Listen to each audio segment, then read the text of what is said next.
નમસ્કાર વિદ્યાર્થી મિત્રો, ઉમા યુટ્યુબ ચેનલમાં આપ સૌનું હાર્દિક સ્વાગત છે। આજે આપણે ધોરણ 12 અર્થશાસ્ત્રમાં પ્રકરણ 3 નાણું અને ફુગાવો આપણે બે પ્રકરણ જોયા। પહેલું પ્રકરણ હતું અર્થશાસ્ત્રમાં આલેખ, બીજું પ્રકરણ હતું વૃદ્ધિ અને વિકાસના નિર્દેશકો। વૃદ્ધિ એટલે શું, વિકાસ એટલે શું એ આપણે સમજ્યા। આજે આપણે અર્થશાસ્ત્રમાં નાણું અને ફુગાવો, નાણું એટલે શું, નાણું કેટલું મહત્વનું છે, ફુગાવો એટલે શું, ફુગાવો એટલે ભાવ વધારો, માર્કેટમાં જે ભાવ વધારો થાય છે એને કહેવાય ફુગાવો। તો આજે આપણે એ જોવાનું છે કે નાણું અને ફુગાવોમાં કહેવાય કે સાટા પ્રથાનો અર્થ, સાટા પ્રથા એટલે શું, સાટા પ્રથાની મર્યાદાઓ, સાટા પ્રથાની મર્યાદાઓમાં જરૂરિયાતોનો પરસ્પર મેળ બેસાડવાની સમસ્યા, જરૂરિયાતોનો પરસ્પર મેળ બેસાડવાની સમસ્યા, મૂલ્યના સંગ્રહની મુશ્કેલી, મૂલ્યના માપનની મુશ્કેલી, આ હતો સાટા પ્રથાનો અર્થ અને સાટા પ્રથાની મર્યાદાઓ। હવે છે નાણાંનો ઉદ્ભવ અને વિકાસ અને નાણાંની ઉત્ક્રાંતિ એટલે શું, નાણાંની ઉત્ક્રાંતિ, નાણાંનો ઉદ્ભવ અને નાણાંનો વિકાસ। પછી છે નાણાંનો અર્થ અને એના કાર્યો, એમાં વિનિમયના માધ્યમનું કાર્ય, મૂલ્યના સંગ્રાહક તરીકેનું કાર્ય, મૂલ્યના માપદંડ તરીકેનું કાર્ય। નાણાંના પ્રકારો છે ફુગાવાનો અર્થ, ફુગાવાની વ્યાખ્યા, ફુગાવાના લક્ષણો અને ફુગાવાના કારણો। આપણે જોઈએ પ્રસ્તાવનામાં, આધુનિક આર્થિક જગતમાં નાણું તમામ આર્થિક પ્રવૃત્તિઓના કેન્દ્ર સ્થાને છે। આર્થિક જગતમાં આજે નાણું છે, પૈસા છે, એ કેન્દ્ર સ્થાને છે એમ કહેવું હોય તો કહેવાય। આજે વ્યક્તિને જરૂરિયાત સંતોષવા માટે વસ્તુ અને સેવા ખરીદવા નાણાંની જરૂર પડે છે। જરૂરિયાત સંતોષવા, આપણે આપણી જરૂરિયાત સંતોષવા શેની જરૂર પડે, વસ્તુની જરૂર પડે, અને વસ્તુ ખરીદવા આપણે નાણાંની જરૂર પડે, પૈસાની જરૂર પડે। નાણું વિનિમયનું માધ્યમ છે, નાણું છે એ વિનિમયનું માધ્યમ છે, પૈસા આપશું એટલે આપણને વસ્તુ મળશે, સાથે મૂલ્યનું સંગ્રાહક પણ છે, સાથે સાથે મૂલ્યનું સંગ્રાહક પણ છે। ભવિષ્યમાં ઉદ્ભવનારી જરૂરિયાતો ખરીદવા લોકો નાણાંને બચાવે છે। ભવિષ્યમાં જે નાણાંની સમસ્યા ઉદ્ભવવાની છે એના માટે એ જરૂરિયાતો ખરીદવા લોકો નાણાંને બચાવે છે। લોકો છે એ નાણાંને બચાવે છે, શું કામ, કે ભવિષ્યમાં ઉદ્ભવનારી જરૂરિયાતો ખરીદવા લોકો પૈસાને બચાવે છે। ભવિષ્યમાં આપણને ખબર છે કે આપણે આ વસ્તુની જરૂર પડવાની છે, તો એના માટે આપણે શું કરશું, પૈસાને બચાવશું। માનવી અમર્યાદિત જરૂરિયાત ધરાવે છે, મર્યાદિત ન હોય એટલી જરૂરિયાત ધરાવે છે માનવી।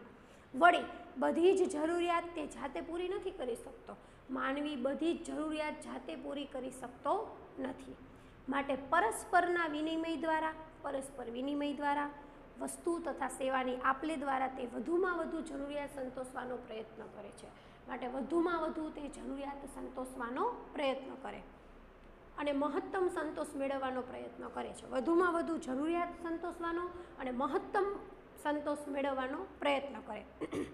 પ્રાચીન સમયમાં માણસે પોતાની પાસે હોય તેવી વસ્તુ અને સેવા આપીને પોતાને જરૂરી અન્ય વસ્તુ સેવા મેળવવાનો પ્રયત્ન કર્યો। પ્રાચીન સમયમાં પહેલાં શું હતું કે માણસ પોતાની પાસે વસ્તુ હોય એ વસ્તુ સેવા આપીને એને જે વસ્તુ જોતી હોય એ વસ્તુ મેળવતા, અને આ પ્રથાને વસ્તુ વિનિમય પ્રથા કે સાટા પ્રથા કહેવામાં આવે છે। આ પ્રથાને શું કહેવામાં આવે છે, વસ્તુ વિનિમય પ્રથા અથવા તો સાટા પ્રથા કહેવામાં આવે છે।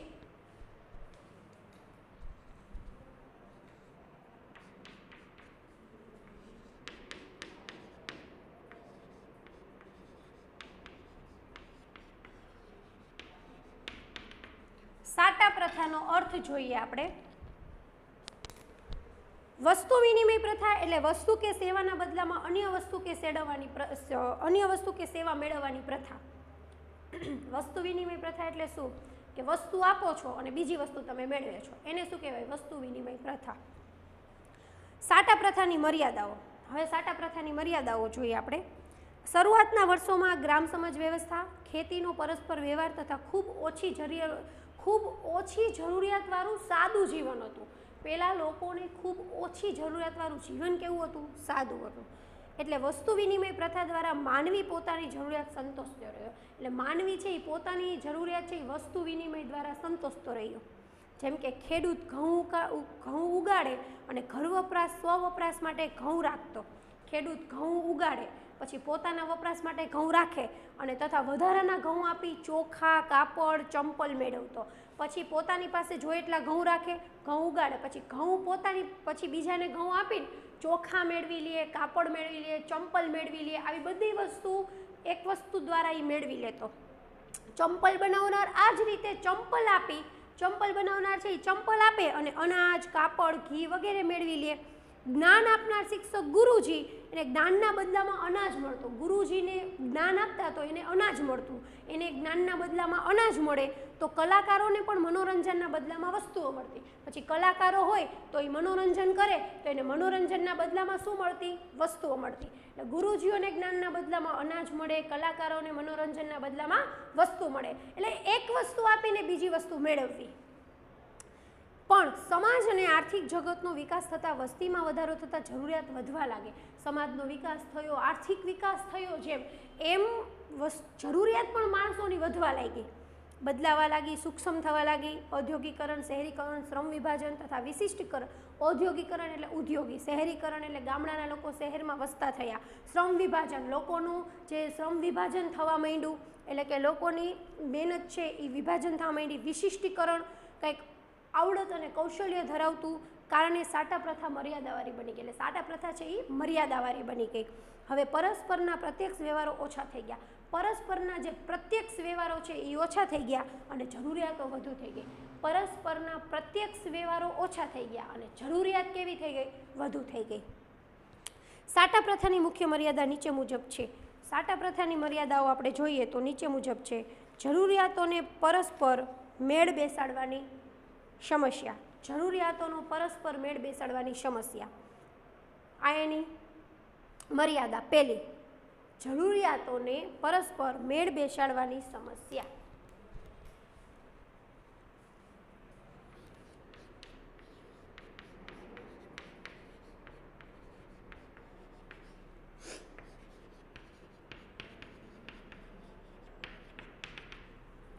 જરૂરિયાતોનો પરસ્પર મેળ બેસાડવાની સમસ્યામાં આર્થિક સામાજિક વિકાસ થવાની સાથે સાથે માણસની જરૂરિયાત વધી ગઈ. આર્થિક સામાજિક વિકાસ થાય સાથે સાથે માણસની જરૂરિયાત પણ વધતી ગઈ. અર્થતંત્ર સરળમાં આખું અર્થતંત્ર છે એ પહેલાં સરળ હતું, હવે અઘરું થતું ગયું, જટિલ થતું ગયું. શું કામ? કે માણસની જરૂરિયાત વધી એટલે અર્થતંત્ર છે એ અઘરું થતું ગયું. પહેલાં ઘઉં આપીને ચોખા મેળવતા અને કાપડ મેળવવું એ સરળ હતું. પહેલાં ઘઉં આપીને ચોખા, કાપડ મેળવી લેતા. હવે એ નથી રહ્યું, કારણ કે જેમની પાસે ચોખા હતા તેને ઘઉંની જરૂર ન હતી. જેની પાસે ચોખા હતા એને ઘઉંની જરૂર ન હતી, તેને ચોખાના બદલામાં કાપડની જરૂર હતી. તો જેની પાસે ઘઉં હતા, ચોખા હતા, એને કાપડની જરૂર હોય. કાપડની જરૂર જેની પાસે કાપડ હતું એને ચોખાના બદલામાં પણ ઘીના બદલામાં કાપડ આપવું હતું. આમ વસ્તુ વિનિમય પ્રથામાં પરસ્પર મેળ બેસાડવો અઘરો પડ્યો. પછી શું થયું કે વસ્તુ મેળવવાની પ્રથામાં પરસ્પર મેળ બેસાડવો હોય, કેમ કે ચોખા, ઘીની કિંમત, ઘઉંની કિંમત, આ બધો પરસ્પર મેળ બેસાડવો અઘરો પડ્યો. એટલા માટે વસ્તુ સામે વિભાજ્ય વસ્તુનો વિનિમય કેવી રીતે કરવો તે પ્રશ્નો ઉપસ્થિત થતા.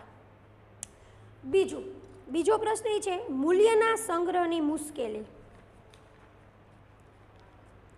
મૂલ્યના સંગ્રહની મુશ્કેલી. બીજી મર્યાદા એ છે વસ્તુ વિનિમય પ્રથામાં વ્યક્તિને મૂલ્યના સંગ્રહની બાબતમાં વ્યાપક મુશ્કેલીનો સામનો કરવો પડતો.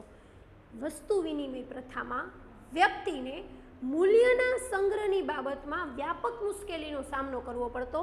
અહીંયા મૂલ્ય એટલે વિનિમય મૂલ્ય. મૂલ્ય એટલે શું થાય? વિનિમય મૂલ્ય.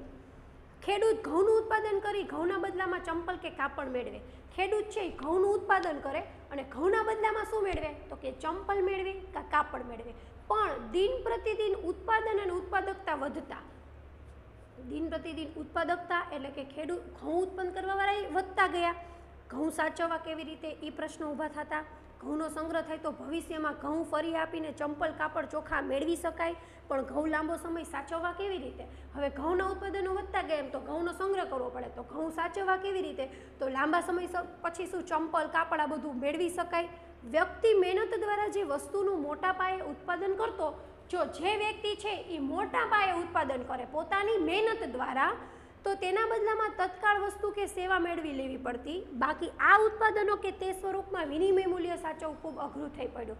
તે સ્વરૂપમાં આ વિનિમય મૂલ્ય છે કે મૂલ્યના આ ઘઉંનું ઉત્પાદન છે તો મૂલ્યના સંગ્રહની જાળવણી, તો ઘઉં કેવી રીતે સાચવવા એનો આ પોઈન્ટ હતો.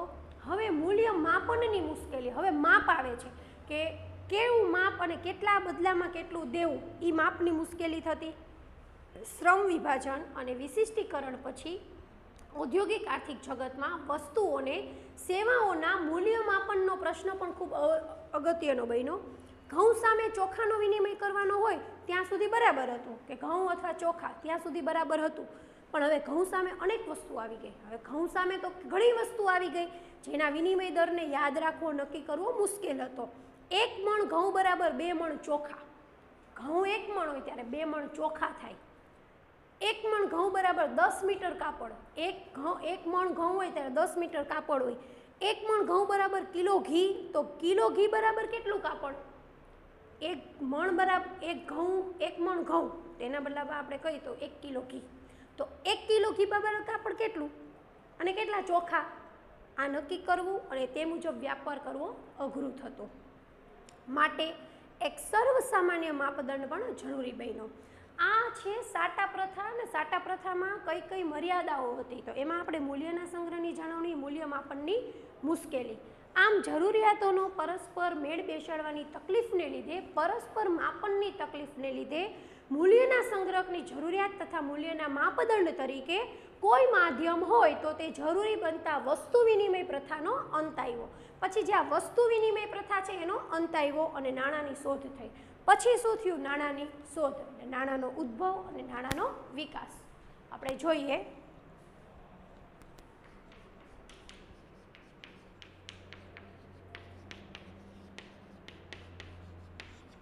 નાણાંનો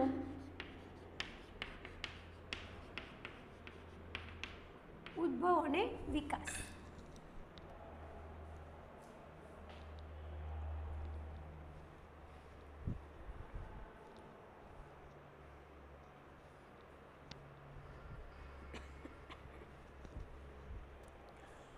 નાણાંનો ઉદ્ભવ અને વિકાસ. વસ્તુ વિનિમય પ્રથા અમલમાં હતી ત્યારે મૂલ્યના સંગ્રહ તથા વિનિમયને સરળ બનાવવા સર્વસામાન્ય માધ્યમ તરીકે વસ્તુ અને પશુનો ઉપયોગ શરૂ થયો.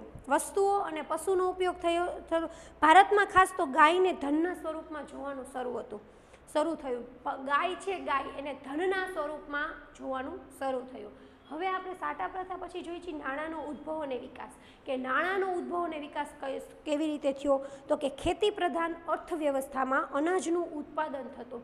જ્યાં આપણો પહેલા દેશ છે ખેતી પ્રધાન બહુ હતો, ખેતી દ્વારા ઉત્પાદન થતું, ખેતી પ્રધાન દેશ છે, તો વર્તમાન વપરાશ માટેનું અનાજ બાદ કરી જે ચાલુ અત્યારે આપણે વર્તમાન સમયમાં જે અનાજ જોઈ એનું ઉત્પાદન કરી વધેલા અનાજથી પશુ ખરીદવામાં આવતા. પછી જે અનાજ વધે એનાથી પશુઓ ખરીદવામાં આવતા અને જરૂર પડે પશુને વેચી અનાજ પાછું મેળવાતું. ફરી પાછી એવી જરૂર પડે તો પશુને વેચી નાખે ને અનાજ પાછું મેળવે.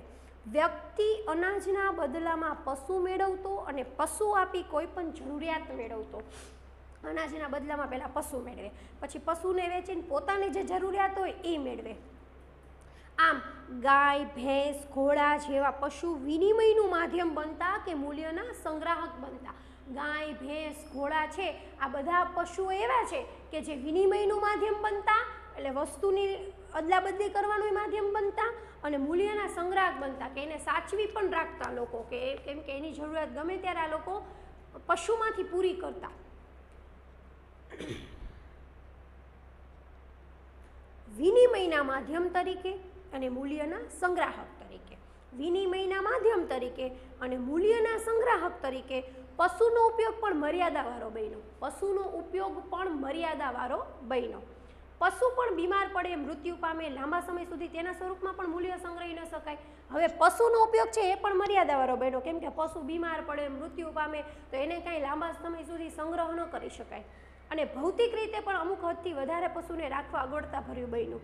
હેરફેરમાં પણ મુશ્કેલી સર્જાય, એટલે પછી કિંમતી પથ્થરોનો ઉપયોગ થવા લાગ્યો. પછી શું આવ્યું? કિંમતી પથ્થરો. રાજાશાહી વ્યવસ્થા આવતા સિક્કાઓની શરૂઆત થઈ. પછી આપણા રાજાશાહી વ્યવસ્થા આવી. રાજાશાહી વ્યવસ્થા આવી એટલે સિક્કાની શરૂઆત થઈ. પહેલાં તમને ખબર હોય તો પાવલી, આઠાણાની વસ્તુ મળતી, તો સિક્કાની શરૂઆત થઈ. અને રાજધાની તથા નગરોમાં સિક્કાએ વિનિમયના માધ્યમ તરીકે કામ કર્યું. પછી રાજધાની અને નગરોમાં સિક્કાએ વિનિમય તરીકે કાર્ય કર્યું. સિક્કા છે એનાથી વસ્તુઓની લેવેચ થતી, પણ તેનો ઉપયોગ ખૂબ મર્યાદિત વિસ્તારો અને લોકોમાં થતો. એનો ઉપયોગ પણ ખૂબ મર્યાદિત વિસ્તારોમાં અને લોકોમાં થતો. સિક્કાઓનો વિસ્તાર પણ મર્યાદિત હતો. લોકશાહીનો ઉદ્ભવ તથા ઔદ્યોગિકરણ આધુનિક નાણાંના સ્વરૂપ માટે એક પ્રેરક બળ બન્યા. લોકશાહીનો ઉદ્ભવ થયો. રાજાશાહી વખતે સિક્કા, પછી લોકશાહીનો ઉદ્ભવ થયો. લોકશાહીનો ઉદ્ભવ થયો. દેશમાં મોટા ભાગના શહેરોમાં ઔદ્યોગિકરણ વધતા ગયા. આધુનિક નાણાંના સ્વરૂપ માટે મોટું પ્રેરક બળ બન્યા. કેન્દ્રીય સત્તાના પીઠબળથી બહાર પાડનાર આવનાર નાણાંને સર્વસામાન્ય સ્વીકૃતિ મળી અને વિનિમયના માધ્યમ તરીકે તેને ઝડપભેર માન્યતા મળી. વિનિમયના માધ્યમ તરીકે ઝડપભેર માન્યતા મેળવી. મૂલ્યના સંગ્રહમાં પણ આધુનિક નાણું જ વધારે સફળ રહ્યું. મૂલ્યનો સંગ્રહ કરવાનો હોય એમાં પણ જે આધુનિક નાણું છે એ વધારે સફળ બન્યું. બેન્કિંગ વ્યવસાયના વિકાસે મૂલ્યના સંગ્રહ તથા સ્થળાંતરને ઝડપી તથા સરળ બનાવ્યું. બેન્કિંગ વ્યવસાયના વિકાસે પણ મૂલ્યના સંગ્રહ અને સ્થળાંતરને કેવું બનાવ્યું? ઝડપી બનાવ્યું. એટલે કે બેન્કિંગ વ્યવસાયનો વિકાસ છે એના મૂલ્યના સંગ્રહ અને સ્થળાંતર છે એને કેવું બનાવ્યું? ઝડપી બનાવ્યું.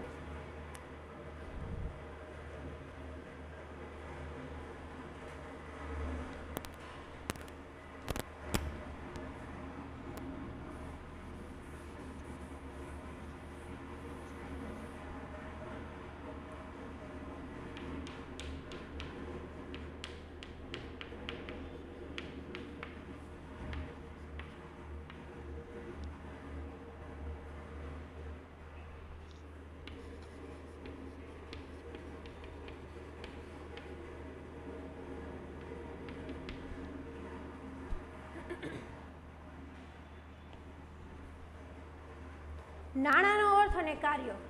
હવે આપણે જોઈએ નાણાંનો અર્થ અને કાર્યો. નાણાંનો અર્થ શું છે? પહેલાં તો આપણે નાણાંનો ઉદ્ભવ જોયું તો એમાં પહેલાં પશુની વાત કરી, રાજાશાહી વખતેના સિક્કાની વાત કરી અને પછી લોકશાહીમાં નાણુંનો ઉદ્ભવ થયો. હવે જોયું નાણાંનો અર્થ અને એના કાર્યો. માર્શલના મતે કોઈ પણ સમય અને સ્થળે કોઈ સંશય કે વિશેષ તપાસ વિના, કોઈ પણ સમયે કોઈ પણ સ્થળે તપાસ વિના જેના દ્વારા વસ્તુ અને સેવાઓનો વિનિમય થઈ શકે એને નાણું કહેવાય. જેના દ્વારા વસ્તુ અને સેવાનો વિનિમય થઈ શકે એને નાણું કહેવાય. રોબર્ટ્સના મતે વસ્તુ અને સેવાના બદલામાં જે સર્વ સ્વીકૃત છે તે નાણું છે. વસ્તુ અને સેવાના બદલામાં જે સર્વ સ્વીકૃત છે એ નાણું છે. આમ જે નાણાંનું કાર્ય કરે છે તે નાણું છે. અને નાણાંને સમજવા માટે નાણાંના કાર્ય સમજવા જોઈએ. નાણાંને સમજવા માટે શું? નાણાંનું કાર્ય કરે તે નાણું છે અને નાણાંને સમજવા માટે નાણાંના કાર્યને સમજવા જરૂરી છે. નાણાંના મુખ્ય કાર્યો નીચે મુજબ છે. જોઈએ આપણે નાણાંના કાર્યો. વિનિમયના માધ્યમનું કાર્ય. વિનિમયના માધ્યમનું કાર્ય. નાણાંનું સૌથી અગત્યનું કાર્ય વિનિમયના માધ્યમ તરીકેનું છે. નાણાંનું સૌથી અગત્યનું કાર્ય કયું છે? વિનિમયના માધ્યમ તરીકેનું. નાણું આપણા આર્થિક વ્યવહારોને સરળ બનાવે છે. નાણું છે એ આપણા આર્થિક વ્યવહારોને કેવું બનાવે છે? સરળ બનાવે છે. અને વસ્તુ વિનિમય પ્રથામાં જરૂરિયાતોનો પરસ્પર મેળ બેસાડવામાં તકલીફ નથી પડતી. નાણાં વસ્તુ એવી છે કે પરસ્પર જે સાટા પ્રથામાં જે તકલીફ પડતી એ નાણાંમાં તકલીફ પડતી નથી. ખેડૂત ઘઉં આપીને નાણાં મેળવે, નાણાં આપીને ચોખા કાપડ ઘી મેળવે. ખેડૂત છે ઘઉં આપીને પૈસા મેળવે, પછી પૈસા છે એને આપીને એ પોતાને જે વસ્તુ જોતી હોય કાપડ ઘી ચોખા આ બધું મેળવે. વ્યક્તિ નાણાંનો ખર્ચ કરીને વર્તમાનમાં વસ્તુ અને સેવા મેળવે છે. વ્યક્તિ છે એ નાણાંનો ખર્ચ કરે છે અને વસ્તુ અને સેવા મેળવે છે. તો બચત કરીને ભવિષ્યમાં વસ્તુ અને સેવા મેળવે છે. પછી બચત કરે, નાણાંની સંગ્રહ કરી શકે છે અને ભવિષ્યમાં એને કોઈ પણ વસ્તુની જરૂર પડે તો તે મેળવી શકે છે. મૂળભૂત રીતે જરૂરિયાતો સંતોષવા માટે ઉપયોગી વસ્તુ સેવા ખરીદવા નાણાંનો માધ્યમ તરીકે ઉપયોગ થાય છે. મૂળભૂત રીતે જરૂરિયાતો સંતોષવા માટે ઉપયોગી વસ્તુ અને સેવા ખરીદવા નાણાંનો માધ્યમ તરીકે ઉપયોગ થાય છે. નાણાંના કાર્યમાં આ વિનિમયના માધ્યમનું કાર્ય જોયું. હવે જોવાનું છે મૂલ્યના સંગ્રાહક તરીકે. મૂલ્યનું સંગ્રહ કરવું. નાણાંની બીજી અગત્યની કામગીરી મૂલ્યના સંગ્રાહક તરીકેની છે. નાણાંની આપણે બીજી અગત્યની કામગીરી જોઈએ તો એ મૂલ્યના સંગ્રાહક તરીકેની છે. વ્યક્તિ પોતે ઉત્પન્ન કરેલ વસ્તુ કે સેવા આપીને અન્ય વસ્તુ કે સેવા મેળવતો પણ ભવિષ્યમાં વસ્તુ કે સેળવવા માટે બચત કેવી રીતે કરવી. પહેલાં એવું હતું બચત કેવી રીતે કરવી એનો પ્રશ્ન હતો. હવે મૂલ્યના સંગ્રાહક તરીકે આપણે નાણુંની બચત કરી શકીએ છીએ. અનાજ કે પશુના સ્વરૂપમાં મૂલ્યનો સંગ્રહ લાંબા સમય સુધી શક્ય ન હતો. અનાજ કે પશુના સ્વરૂપ અનાજ હોય કે પશુ હોય તો એ સ્વરૂપમાં આપણે એ અનાજ કે પશુનો સંગ્રહ નહોતા કરી શકતા, પણ નાણાંનો સંગ્રહ આપણે કરી શકીએ છીએ. નાણું આ બાબતમાં વધુ સફળ પુરવાર થયું છે. નાણાં સ્વરૂપમાં મૂલ્યનો સંગ્રહ સરળ છે. નાણાં સ્વરૂપ છે નાણું, એમાં મૂલ્યનો એનો સંગ્રહ કરવો સરળ છે. અનાજ વેચી નાણું મેળવી નાણાંના સ્વરૂપમાં મૂલ્યનો સંગ્રહ થાય અને પછી જ્યારે જરૂર પડે ત્યારે તેના દ્વારા વસ્તુ કે સેવાની ખરીદી થાય.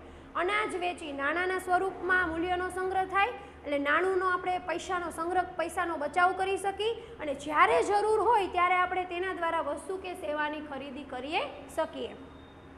મૂલ્ય સંગ્રાહક તરીકે નાણું સફળ હોવાથી તે વિલંબિત ચૂકવણીનું ધોરણ પણ બની ચૂક્યું છે.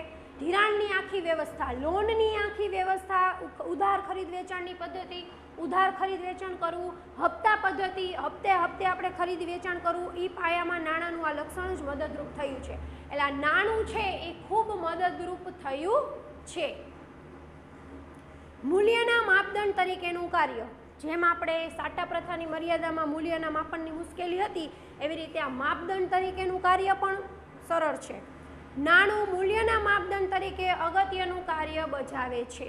નાણું છે એ મૂલ્યના માપદંડ તરીકેનું કાર્ય અગત્યનું છે.